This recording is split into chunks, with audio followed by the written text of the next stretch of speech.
오늘 특세에 나오신 여러분들 한 사람 한 사람을 주님의 이름으로 사랑하고 축복합니다.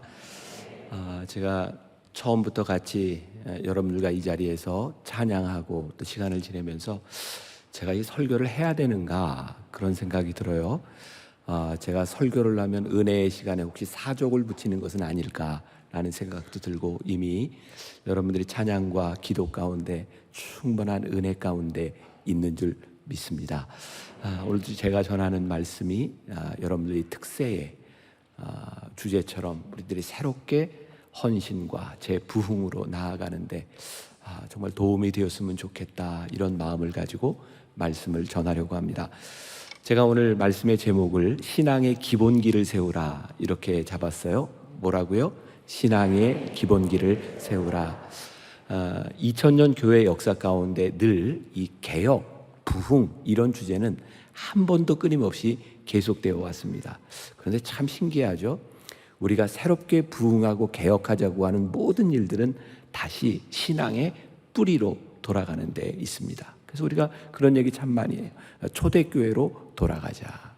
어쩌면 우리의 신앙은 이 말씀의 가장 기본적인 것으로 돌아가는데 우리의 신앙의 부흥이 있는 줄 믿습니다. 오늘 저는 신앙의 기본기 중에 한 가지를 여러분과 나누려고 하는데요.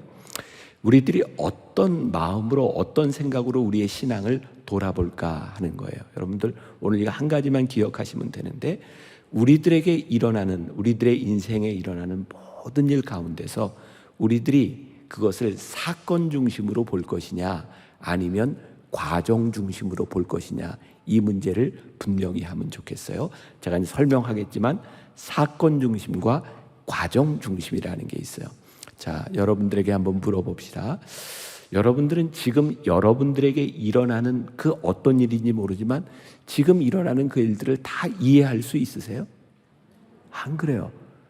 우리의 삶에는요, 진짜 우리들이 이해할 수 없는 일들이 너무 많아요. 그래서 우리는 참 답답한 거죠. 때때로 우리가 하나님을 믿는다고 하면서, 모르겠어요, 경건한 사람들은 겉으로는 하지 않겠지만 속으로 이런 말을 하지 않을까요? 하나님, 왜 그러세요?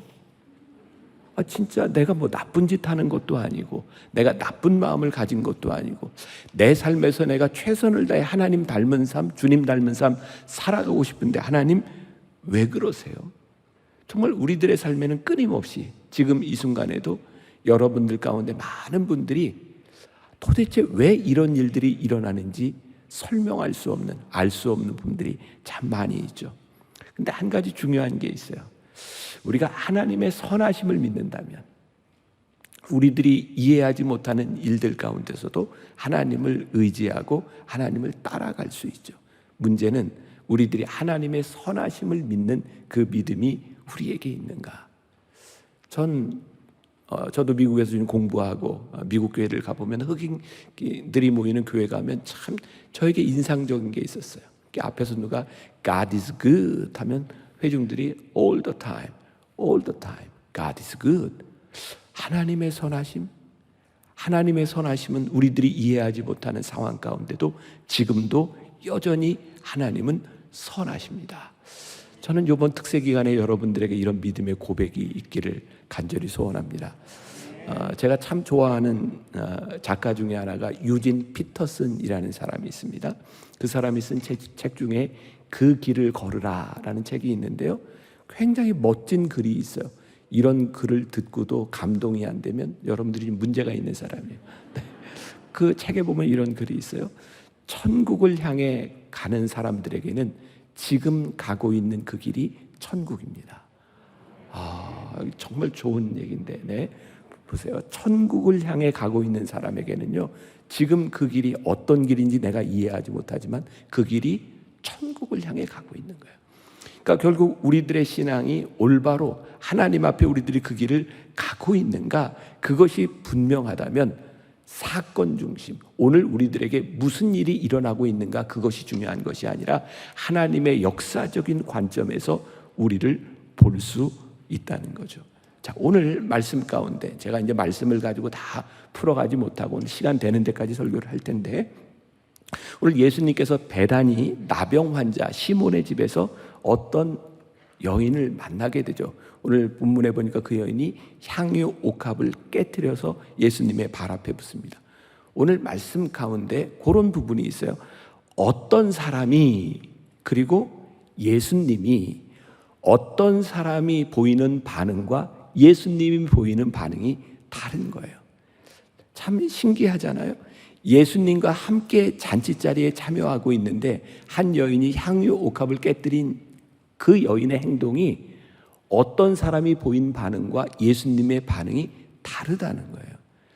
오늘 우리가 예수님을 믿는 사람으로 여기에 모여 있는데 지금 우리들에게 일어나는 그 어떤 일, 그 사건 가운데 예수님이 생각하시는 것과 우리들이 생각하는 것이 다르다는 거죠. 오늘 말씀해 보니까 4절에 이런 표현이 있어요. 어떤 사람이 화를 내어 서로 말하되 어찌하여 이 향유를 허비하는가. 어떤 사람이 뭐가 났다고요? 화가 났어요. 왜 화가 났을까? 이 사람은 화가 나서 비난하고 불평하고 왜 향유를 허비하는가 라고 생각하는데 왜 화가 났을까요? 우리들이 화가 나는 것은 되게 같은 동일해요. 내 속에서 받아들여지지 않는 일 때문에 화가 나는 거예요. 놀라운 일이잖아요. 예수님과 함께하는 잔치자리에서 예수님에게 향유 옥합을 분 여인 때문에 화가 나는 거예요. 왜? 내가 그거 받아들여지지 않는 거예요. 우리의 신앙의 가장 큰 장애 요소일 수도 있고 우리들이 극복해야 될 것이 있어요. 그게 뭐냐면 내가 가지고 있는 내 신념의 문제죠. 우리는 내 신념으로 인하여 하나님 앞에 잘 순종이 안 돼요. 내 신념 때문에 하나님이 하시는 일들이 내 마음속에 잘 받아들여지지 않아요. 제가 어제 부활절 저희도 교회에서 교인들과 설교를 하면서 제가 저의 부끄러운 모습을 이렇게 교인들과 나누게 되었어요. 제가 좀 창피한 얘기인데 좀 해도 될까요? 근데 제가 너무 창피한 일인데 제가요 요즘 제일 좋아하는 운동 중에 하나가 스케이트입니다. 제가 쇼트트랙 스케이트를 타요. 네. 그래서 지난주에도 한 3일 동안 저희 교회 앞에 바로 빙상장이 있어서 스케이트를 타는데 가능하면 사람이 좀 적은 시간에 가서 스케이트를 타려고 그래요. 근데 지난주에 제가 막 스케이트를 타는데요. 사람들이 자꾸 저를 쳐다보는 거예요. 속으로 야 이놈의 인기는 분당에서 식을 줄을 몰라. 뭐 이렇게 알아보고 막 사람들이 오늘따라 교인들이 좀 많이 왔나 보다. 이제 운동을 하는데 사람들하고 인사하고 그러면 불편하잖아요. 그래서 제가 가능하면 안 보려고 하고 스케이트를 열심히 타고 있어서 근데 사람들이 계속 저를 봐요. 깜짝 놀랐어요. 제가요 마스크를 안 하고 제가 스케이트를 타고 있는 거예요. 깜짝 놀래가지고 들어가서 이제 마스크를 하고 나왔어요. 또 하나 일이 생각나는 게 있었어요. 수년 전인데 제가 우리 교회 목회자들하고 야구장에 가서 잠실 야구장에서 앞에서 만나자. 그리고 이제 야구를 이제 관람하려고 하는데 아무 생각 없이 예약을 했는데 그 야구장에 딱 도착해 보니까 그날이 오래됐죠. 세월호 일주기 때였어요. 그러니까 고민이 되는 거예요. 아니 야구장 앞에까지 왔는데 이거 야구장을 들어가야 되나 말아야 되나. 그리고 나름 저도 어떻게 보면 목사로서 공인이잖아요. 그런데 야구장에서 야구를 보는 모습이 세월호 일주기 때 이거 혹시라도 중계 화면에 잡히거나 그러면 덕스럽지 않은 거예요. 또 고민을 하다가 어떻게 결론을 맺었냐면 여기까지 왔는데 그냥 우리 들어가서 조용히 그냥 야구만 관람하고 나오자. 그래서 저도 야구장에 가서 혹시라도 화면에 잡힐까 봐 모자를 이렇게 딱 눌러 쓰고 야구를 이렇게 보고 있는데 글쎄 누가 앞에서 계속 제 사진을 저를 찍는 거예요. 그래서 막 이렇게도 가리고 막 이렇게도 가리고 하는데 계속 찍어요. 그래서 뒤에 살짝 돌아가서 왜 찍나 이러고 봤더니 이 사람이 셀카를 찍고 있는 거예요. 여러분 그 순간에요 제가 되게 창피한 거예요. 저 사람이 나를 찍고 있다고 생각했는데 제가 스케이트를 탈 때 나를 알아보고 있다고 생각했는데 굉장히 부끄럽고 창피하더라고요. 근데 여러분들 이런 일들이 우리들의 삶에서 비일비재하게 일어나는 일들이에요. 나중심적인, 이기적인, 개인적인 우리의 삶이 나 중심으로 돌아갈 때 이 일들이 우리들에게 객관적인 사실이나 하나님의 역사나 우리들이 보아야 될 것을 보게 하지 못하고 내 생각과 나 중심적인 것 때문에 우리들의 삶에 참 얼굴 두기 힘든 일들도 참 많이 있는 것 같아요. 우리가 하나님을 믿는다고 하면서 우리들의 생각은 늘 자기중심적이에요. 내 생각을 벗어나지 못해요. 하나님의 역사가 보이지 않는 거예요. 오늘 나병 환자 시몬의 집에서 예수님께서 잔치를 베풀고 있을 때 내 생각, 내 관점, 야 이게 내가 이해가 되지 않아. 이거 왜 허비하는 거야? 그리고 화가 나는 거예요. 우리들이 하나님을 믿고 신앙생활을 하는데 왜 우리들에게 자꾸 화가 나는가? 가만히 보면 그것이 믿음의 눈으로 보는 것이 아니라 지극히 종교적인 눈으로 우리의 신앙을 바라볼 때가 많은 거예요. 저는 여러분들에게 이 구분도 굉장히 필요한 일이라고 생각하거든요. 종교적인 것과 믿음을 가진 신앙적인 것은 다른 것 같아요. 여러분 성경에 보니까 예수님과 끊임없는 갈등의 대척점에 섰던 사람들이 누구냐면 종교인들이었어요. 그들은 신앙의 눈으로 보려고 하는 것이 아니라 종교적인 눈으로, 종교적인 관습으로 보니까 이해할 수 없는 일들이 참 많은 거예요. 종교적인 눈으로 보면 저 향유 옥합을 가지고 가난한 사람을 돕는 것이 옳은 일이에요. 종교적으로 볼 때 우리들이 어떤 신앙생활을 하는가, 우리들에게 나타나는 표면적인 것들이 굉장히 중요한 거예요. 근데 오늘 예수님과 이 종교인들 사이의 관점의 차이는 뭘까요? 예수님은 하나님 아버지의 마음으로 주님의 눈으로 이 여인을 보고 있는 거예요. 왜 이 향유옥합을 허비하는가, 왜 깨뜨린가, 이 사실에 주목한 것이 아니라 우리 주님은 이 여인이 주님께 대한 어떤 사랑을 가지고 어떤 마음으로 이 행동을 하고 있는가를 보고 계신 거예요. 그리고 그 여인이 그 마음속에 주님을 바라보는 그 어떤 마음으로 하는 행동을 보니 이 여인이 그냥 깨서 허비하는 것이 아니라, 여러분, 어려운 사람을 돕지 않아도 된다 이런 차원의 문제가 아니라 이 여인이 하고 있는 이 일이 얼마나 귀한지를 우리 주님이 보고 계신 거예요. 저는 우리 신앙인들에게 요즘 참 중요한 일이 있다고 생각해요. 우리의 신앙이 언제부턴가 종교적이 되면요, 우리는 우리의 신앙의 선을 딱 그어놔요. 요거 지켜야 돼. 진짜 우리의 신앙이, 우리의 믿음이, 우리들이 하나님 앞에 은혜 받은 삶을 살아간다고 하는 것은 더 이상 내가 그어놓은 선이 아니라 주님의 마음, 하나님의 마음이 우리 가운데 보이기 시작할 때 그 마음에 우리들이 반응하는 거죠. 저는 요즘 그런 설교를 제일 많이 합니다. 하나님, 우리가 가지고 있는 우리의 신앙의 기준이 아니라 하나님의 마음이 우리 가운데 보이게 하여 주옵소서. 언제부터인가 우리들이 딱딱하게 굳어져서 예수님께서 사두개인들과 바리새인들을 향해서 이 회칠한 무덤과 같은 자들아, 독사의 자식들아 말씀하셨던 그 질책이 우리를 향하고 있는 것은 아닌가. 이번 특세 오늘 새벽 첫 시간인데 이 한 주간을 지나는 동안 성령께서 하나님의 말씀이 여러분들의 마음을 녹여주시기를 간절히 소원합니다. 하나님의 마음이 내게 보이게 하여 주옵소서. 제가 한 가지 예를 들어볼게요. 저는 주일날 저희도 여러 번 예배를 드리는데, 예배를 드리고 나면 제가 나가서 교인들 다 인사할 수 있는 상황도 아니고 하니까 제가 몇 년 전부터 예배를 마치면 교인들이 다 나갈 때까지 요 강대상에서 같이 찬양하고 기도하면서 사람들이 다 나갈 때까지 있다가 마지막에 나가요.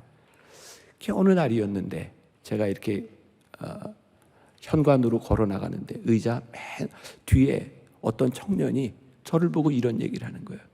목사님, 저 살고 싶어요. 어떤 내용인지도 모르고 제가 처음 보는 청년이었어요. 그냥 제가 안고 기도했어요. 하나님, 살려주세요. 많은 고민을 가지고 찾아온 거죠. 그리고 저는 또 이제 사무실을 올라갔고 다음 예배를 인도하기 위해서 엘리베이터를 타고 내려오는데 그 청년이 엘리베이터 안에 있어요. 여러 사람이 엘리베이터 같이 타고 있었는데 이 청년이 이렇게 입을 가리고 있어요. 가만히 보니까 술 냄새가 나는 거예요. 제가 그 청년한테 그랬어요. 손 내려, 괜찮아. 근데 이 청년이 저에게 이렇게 묻는 거예요. 목사님, 술 먹고 교회 와도 되나요? 여러분들에게 물어봅시다. 술 먹고 교회 와도 돼요? 그때 제가 그 청년에게 뭐라고 얘기했냐면, 괜찮아. 술 먹고 와도 괜찮아. 우리들이 가지고 있는 우리의 선, 우리의 종교적 기준에 의하면 술을 먹고 교회 오는 건 안 돼요. 어떻게 술 먹고 예배를 드릴 수 있어요?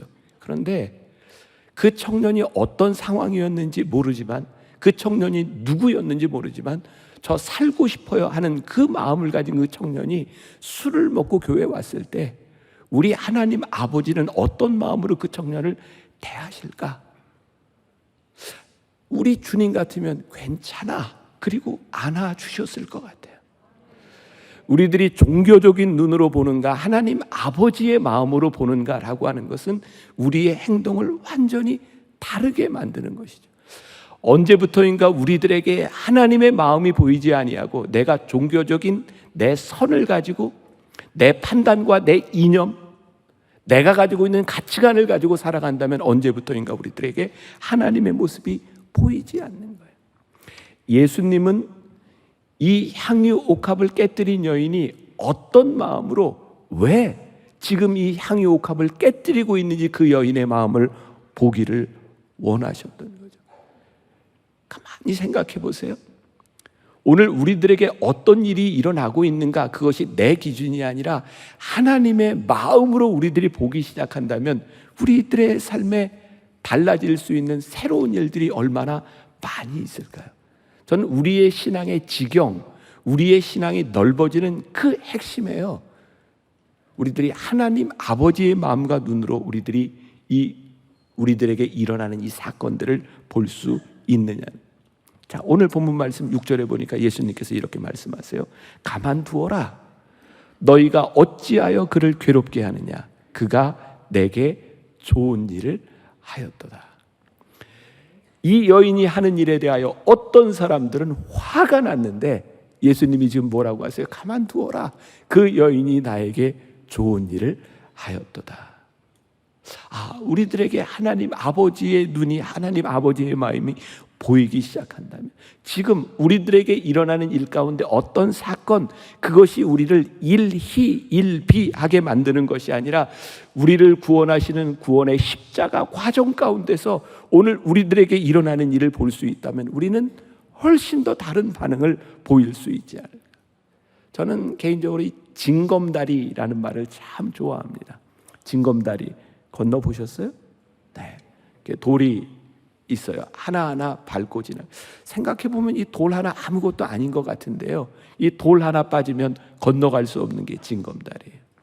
우리들의 인생에 참 하찮은 것 같은데 하나님의 계획 속에 우리의 인생을 놓으셨어. 나라고 하는 인생이 참 별 볼 일 없는 것 같은데 하나님의 거대한 역사 가운데 하나님이 나를 놓으셨어. 징검다리, 그 돌 하나 아무것도 아닌 것 같은데 하나님의 역사 속에 놓여진 내 인생을 보기 시작할 때 내 인생이 놀라운 의미를 가지기 시작해요. 자, 여러분들의 삶에 고백할 수 있는 일이 참 많아질 것 같아요. 제가 지금 목회하고 있는 만나교회, 벌써 40년 전이죠. 만나교회가 처음 사실은 이 강남에서 개척교회로 시작했어요. 돌아가신 저희 아버님 개척교회로 시작하신 교회예요. 고등학교 시절에 이 만나교회 처음 이 강남 땅에서 개척 예배를 드릴 때 저희 아버님이 저희 사남매, 저희 형, 누나, 제 여동생 불러놓고 아버지가 꼭 한번 개척을 하고 싶은데 우리 다 같이 기도해보자. 그리고 성전에서 온 식구가 철야 기도를 했어요. 그리고 내린 결론이 우리가 그렇게 했겠네. 아버지, 개척 나가세요. 우리 형제들이 아버님 도와서 열심히 할게요.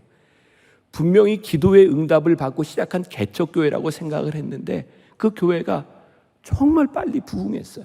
그리고 교회를 만나교회라고 이름을 짓고 그 옛날 교회 버스도 사고 교회가 막 부흥하려고 하는데 개척할 때 개척 멤버로 있던 이전의 사람들이 교회가 막 부흥하니까 갑자기 이 사람들이 나중에 들어온 사람 만나교회 다 나가라는 거예요. 아니 세상에. 그래서 교인들 중에 몇 사람이, 저는 그런 험한 꼴을 봐서 저희 아버님이 강단에 올라가려고 하는데 교인들이 설교하지 못하게 잡고 있는 그런 일들을 경험했어요. 아니 어떻게 이런 일들이 일어날 수 있어요? 나쁜 짓 하려고 한 것도 아니고, 아니 개척해서 교회가 부흥하고 있는데 하나님 어떻게 이런 일이 일어날 수 있어요? 그래서 대부분의 사람들이 다 쫓겨났어요. 그래서 만나교회가 시작한 게 잠실 벌판의 천막교회로 시작한 게 만나교회였어요. 역사가 40년이 흘러서 창립 기념일 때마다 저는 그 이야기를 나와요. 그 순간 우리들이 쫓겨날 때 이 상황을 우리들이 뭘로 설명할 수 있겠습니까? 이 억울함을 우리들이 어떻게 표현할 수 있겠습니까? 이 교회의 문제뿐만 아니라 여러분들의 삶에 지금 이 순간이 너무 억울하고 하나님 살아계시다면 이러실 수 없는 것 아닙니까? 우리들이 항변할 수 있는 일들이 얼마나 많이 있어요. 그런데요, 시간이 흘러놓고 보니까 그런 고백이 있는 거예요. 그때 우리가 거기서 쫓겨나지 않았더라면 지금 우리의 신앙 공동체는 존재하지 않았을 거예요. 지금 여러분들이 겪고 있는 그 어려움과 고난의 시간들이 조금 시간을 지나놓고 보면 하나님께서 그때 그렇게 우리를 몰아가시지 않았다면 지금 나는 존재하지 않았을 거예요. 지금 우리들에게 일어나고 있는 그 일이 무엇인가 보다 더 중요한 것이 하나님이 우리를 어떻게 인도해 가고 계시는가. 그게 우리들 눈에 들어오기 시작할 때에 우리가 진정한 믿음의 삶을 살게 되는 거예요. 자, 오늘 본문 말씀 6절과 7절을 제가 다시 읽어드려요. 예수께서 이르시되 가만두어라. 너희가 어찌하여 그를 괴롭게 하느냐. 그는 내게 좋은 일을 하였느니라. 가난한 자들은 항상 너희와 함께 있으니 아무 때라도 원하는 대로 도울 수 있거니와 나는 너희와 항상 함께 있지 아니하니라. 예수님은 지금 뭘 보고 계세요?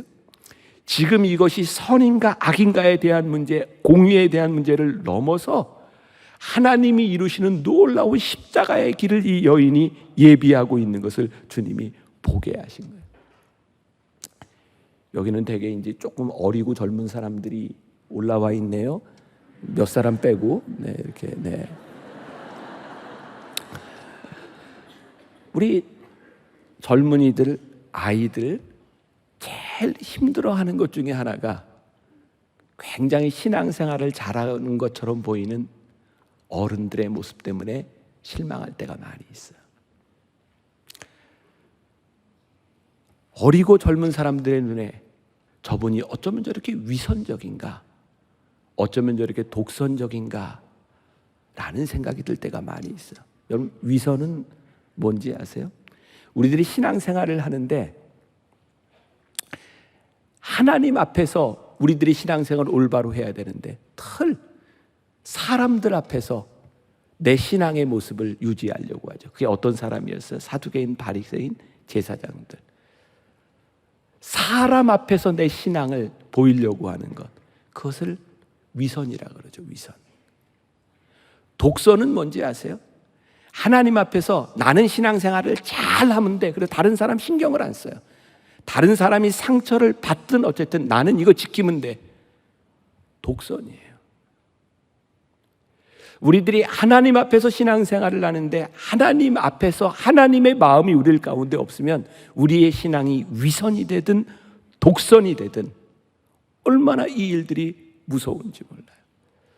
저는 우리 사랑의 교회, 우리 젊은이들 많은 교회죠. 앞으로 다음 세대에 이 교회를 찾아오고 여기에서 신앙 교육을 받아야 될 우리 세대들이 위선과 독선이 아니라 하나님 마음에 합한 신앙이들로 우리들이 자라나야 될 텐데 우리들이 하나님의 마음을 우리들이 알고 신앙생활을 하고 있는가? 저는 우리들이 하나님 앞에서 버려야 될 것도 참 많이 있다고 생각해요. 우리가 하나님을 진정으로 믿으며 하나님의 마음이 우리 가운데 들어올 때 우리들이 우리의 생각을 포기해야 될 것도 참 많다고 생각해요. 다시 처음으로 돌아가면 우리를 화나게 하는 일이 뭐냐면 내 기준에서 보니까 화가 나는 거예요. 제가 재밌는 예를 하나 들어드릴까요? 몇 사람밖에 원하시질 않네요. 네. 제가 미국에서 공부를 하고 들어와서 처음 사역을 한 게 만나교회에서 청년 사역을 했어요. 그때 정말 청년 사역을 할 때 정말 가슴이 뛰고 그리고 제가 청년 사역을 하면서 이게 어떻게 청년들하고 잘 할 수 있을까? 뭐 누구나 청년 사역자들이면 그런 고민을 하게. 제가 만나교회에 들어와서 청년 사역을 할 때도 보편적인 일반 교회, 그게 벌써 한 25년 전이에요. 되게 일반적으로 교회 청년들이 그 당시에 보면 이게 교사를 하고 뭐 찬양대를 하고 그리고 이제 점심을 먹고 제가 있던 교회는 그리고 난 다음에 청년 예배를 드렸어요. 그러니까 제가 처음 청년 예배를 드리려고 이렇게 인도하러 들어갔는데 이게 예배를 인도할 분위기가 아니에요. 교사하고 찬양대하고 밥 먹고 왔으니까 아이들이 다 녹초가 돼가지고 졸아요. 이건 뭐 어떻게 설교를 할 수 있는 예배를 드릴 수 있는 분위기가 아니었어요. 뭐 지금은 다 그런 예배들이 보편적으로 되었지만 25년 전에 한국 교회는 주일날 이게 가운을 입느냐 마느냐, 그 예배 시간에 드럼을 치느냐 마느냐 그런 것 가지고도 논쟁이 많이 있던 시절이었어요. 예배 시간에 청년들을 깨워야 되겠다고 생각했어요. 이 아이들이 깨어나야 은혜를 받을 수 있다고 생각했어요. 그래서 그 당시에 예배 형식도 확 바꾸고 찬양대를 세우고 성가대 입는 우리 성가대원들 가운도 다 벗기고 그냥 이렇게 예배를 이렇게 찬양으로 이렇게 시작을 해보자. 그래서 청년 예배를 그렇게 시작을 했어요. 그러다 보니까 청년들이 모이기 시작했고 이게 청년 음악 밴드 이런 것들이 이제 앞에서 같이 찬양을 하는데 어느 날 예배를 마치고 나가는데 한 젊은 집사님이 저에게 이렇게 얘기를 하더라고요. 그날 찬양대 섰던 싱어로 섰던 여자 청년 중에 하나, 이게 25년 전 얘기, 지금 얘기로 들으시면 안 돼요. 한 여자 청년이 머리에 노란 물을 들이고 찬양을 한 거예요. 그랬더니 그 성도가 저한테 목사님 어떻게 찬양하는 아이가 저렇게 노란 물 들이고 찬양할 수 있습니까? 제가 그분에게 이렇게 얘기했어요. 집사님 저에게 꿈이 있는데요. 다음 주에 빨간 물 들이네 하나 더 줬으면 좋겠어요. 제가 왜 그렇게 얘기했는가? 저에게는요 노란 물을 들이고 빨간 물을 들이고 그게 중요한 게 아니라 저 아이가 지금 이 시간에 찬양하고 예배를 드리는 게 너무 귀하게 느껴지는 거예요. 아이들이 뭐 귀걸이를 했던 뭐 코에 뭐 뚫든 뭐 청바지를 입고 찢어진 걸 입든 그 아이가 지금 이 시간에 다른 데 있지 않고 하나님을 예배하는 자리에 있는 것이 너무 귀하게 보이는 거예요. 그런데 문제는 어른의 눈에 저 아이가 노란 물 들인 게 마음에 들지 않는 거예요. 제가 어른 예배 설교하면서 그때 그런 얘기를 했어요. 여기 있는 어른들 참 못된 거 아시죠? 애들한테 야 너희들 왜 노란 물 들이고 빨간 물 들여? 하나님이 주신 대로 그 못 사니? 그러면서 자기들은 왜 흰머리 까맣게 염색해요? 아니 세상에 흰머리는 까맣게 염색하면 되고 검은 머리를 노랗게 염색하면 안 된다는 기준이 어디에 있는 거예요? 가만히 생각해 보세요. 우리를 화나게 하는 일들이 하나님의 기준인가 내 기준인가?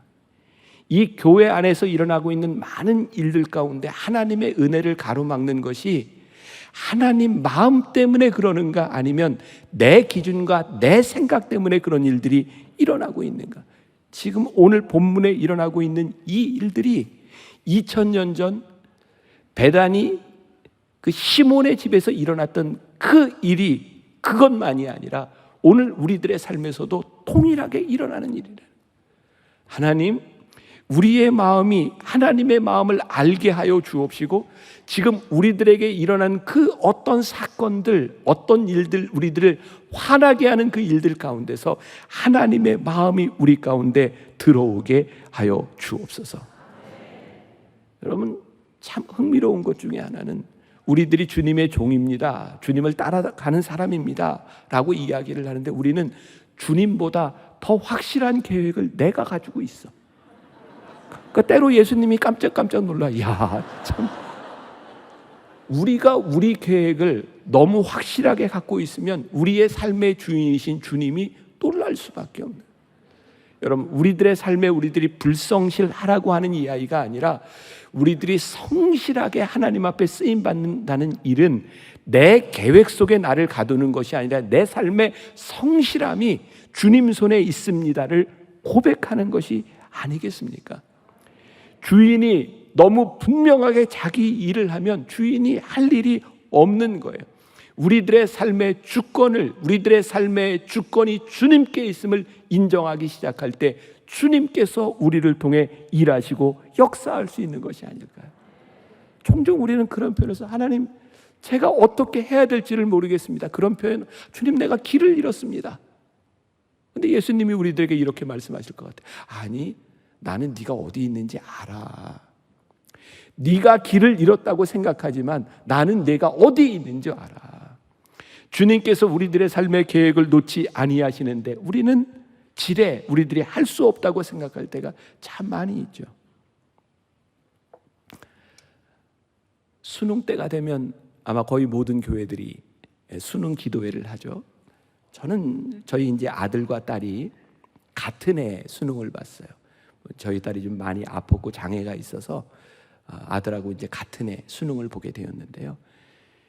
참 이 목사가요, 수능 기도에 인도하는데 우리 애들 시험 볼 때하고 우리 애들 시험 안 볼 때하고 마음이 좀 다르더라고요. 그날은 이렇게 좀 간절하게 이렇게 이제 예배도 인도하고 말씀도 전하는데 보니까 모든 엄마들이 다 그렇게 동일하게 간절하게 기도해요. 공부 잘하는 자식을 둔 엄마는요, 그런 기도하죠. 하나님, 우리 애가 이 수능 시간에 실수하지 않게 해주세요. 공부 못하는 아이를 둔 부모는 주님, 우리 아이 시험 볼 때 실력대로 보지 않게 해주세요. 그런 기도해요. 보니까 간절함은 다 똑같아요. 근데 만일 우리가 우리 자녀들에 대한 마음이 지금 수능에서 시험을 보고 안 보고 여기에 우리의 아이의 인생이 달려 있습니다 라고 생각했다면 그 수능으로 인해서 우리는 일희일비예요. 근데 제가 생각할 때 하나님은 그 수능보다 훨씬 더 크신 분이거든요. 하나님이 행하시는 일은 지금 우리들이 목숨을 걸고 기도하는 것보다 훨씬 더 큰 하나님이시고, 우리들에게 하나님의 계획이 우리들의 마음속에 들어온다고 하는 것은 정말 놀라운 일이거든요. 자, 그 수능 기도회를 하고 제 아내도 우리 애들을 위해서 기도했겠죠. 제 아내가 기도하는데 환상을 봤습니다. 우리 아들을 위해서 기도하는데 수능 기도하는데 환상을 봤는데 무슨 환상을 봤냐면 독수리를 봤어요. 어느 학교 가겠다? 뭐 되게 독수리 뭐 이런 거 있잖아요. 근데 우리 아들이요, 그 당시에 이제 분당에서 문과에서 전교 1등하고 뭐 이랬으니까 뭐 그 환상해 보이는 학교, 그거 충분히 갈 수 있는 학교였어요.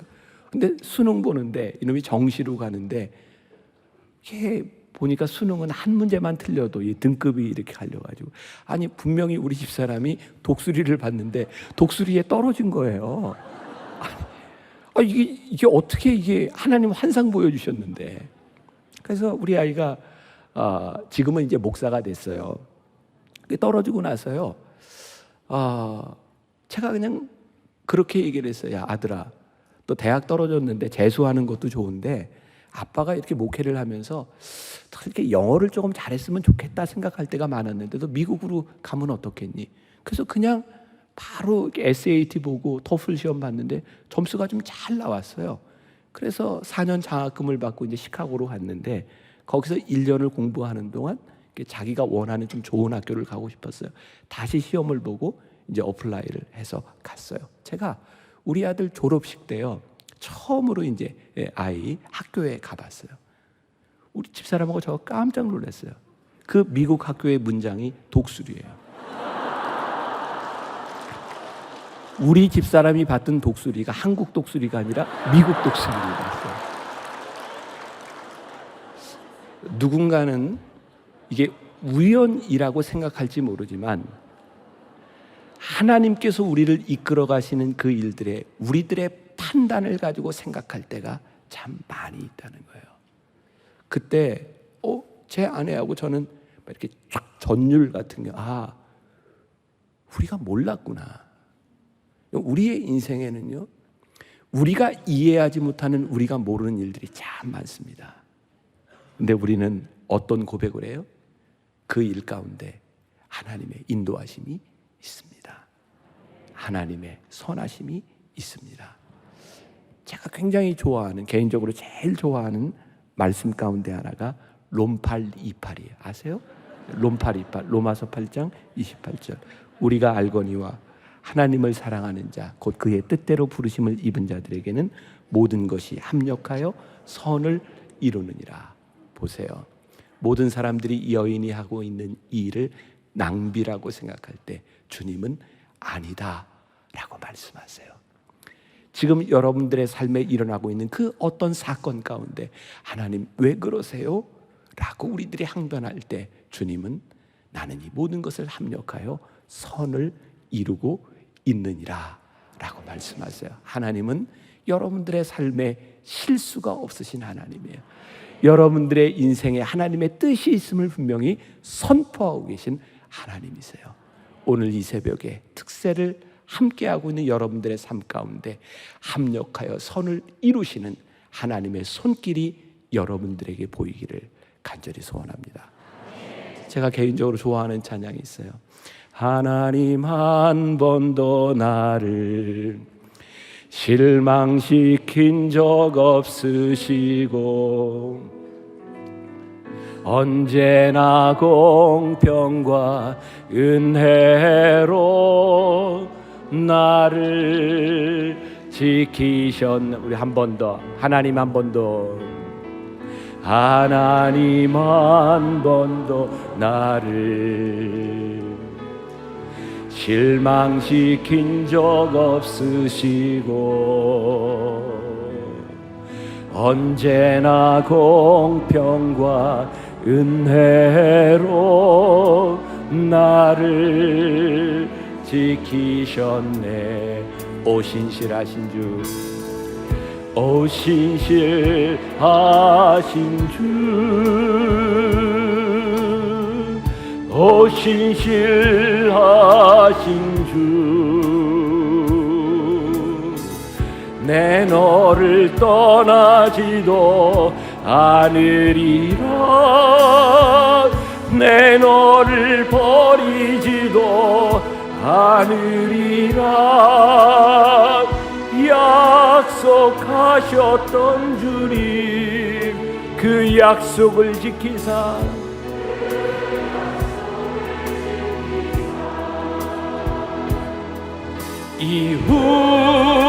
이후로도 영원토록 나를 지키시리라 확신하네. 오 신실하신 주, 오 신실하신 주, 오 신실하신 주, 오 신실하신 주, 내 너를 떠나지도 않으리라, 내 너를 버리지도 않으리라. 약속하셨던 주님, 그 약속을 지키사 이후로도 영원토록 나를 지키시리라 확신하네. 아멘. 기도하겠습니다. 하나님, 오늘 하나님 앞에 예배하는 주의 백성들이 여기 모였습니다. 우리 가운데는 마음이 답답한 사람들이 있습니다. 하나님 왜 이런 일을 행하시는지, 하나님 우리가 이해할 수 없기 때문에 화가 날 때도 있습니다. 그런데 오늘 우리들에게 깨닫게 하신 것이 있습니다. 내가 하나님의 마음을 볼 수 없겠니? 내가 하나님의 마음을 이해하려고 노력할 수 없겠니? 우리를 향한 하나님의 뜻은 내 생각처럼 그렇게 무너지는 것이 아니라 우리를 향한 하나님의 위대한 계획이 있음을 믿습니다. 우리들의 삶에서 하나님의 역사가 나타나게 하여 주옵소서. 예수님의 이름으로 기도했습니다. 아멘.